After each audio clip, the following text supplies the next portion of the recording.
আমরা একটা থালার মধ্যেই খাই, আমি খাই আর ওকে খেতে খেতে খাইয়ে দিই, এরকম একটা ব্যাপার। ওকে আর কি হাতটা এটা করতে হয় না, তো খুব ভালোবাসে ওটা খেতে, যে তুমি মাখাও আমি খাবো।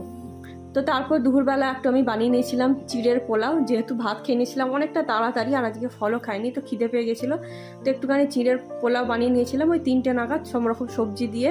যেহেতু দুপুরবেলা সবজিটা আমার খাওয়া হয়নি, ভাতের সঙ্গে শুধুমাত্র মাছ খেয়েছিলাম, তো চেষ্টা করছিলাম যাতে সবজিটাও খাওয়া যায়। তো চিড়ের পোলাও বানানোর সময় আমি এখানে অনেক রকমের সবজি দিয়েছি, বিনস, গাজর, বাদাম। তো অনেকটা পরিমাণে আমি চিড়ের পোলাও খেয়ে নিলাম, একটু মিষ্টি মিষ্টি বানিয়েছিলাম, বেশ ভালোই লাগছিলো খেতে। এরপরে ওই 5টা নাগাদ অমিত ফুচকা কিনে এনেছিল আর চুরমুর কিনে এনেছিল। আমাদের বাড়ির নিচে একটা ফুচকাওয়ালা বসে, তোর কাছে ভীষণ ভালো চুরমুর পাওয়া যায়, আমার চুরমুরটা খেতে স্পেশালি ভীষণ ভালো লাগে। তো ওই চুরমুরটাই আজকে আমি খাবো। আমি আবার না ফুচকা দিয়ে চুরমুর খাই, মানে ফুচকাটার মধ্যে চুরমুরটা ঢুকিয়ে তারপর খাই, ওটা আমার খেতে ভীষণ ভালো লাগে। তো আজকে আমি ফুচকা আর চুরমুর দুটোই খাবো, মানে চুরমুর দিয়ে ফুচকা খাবো আর কি। আর ফুচকা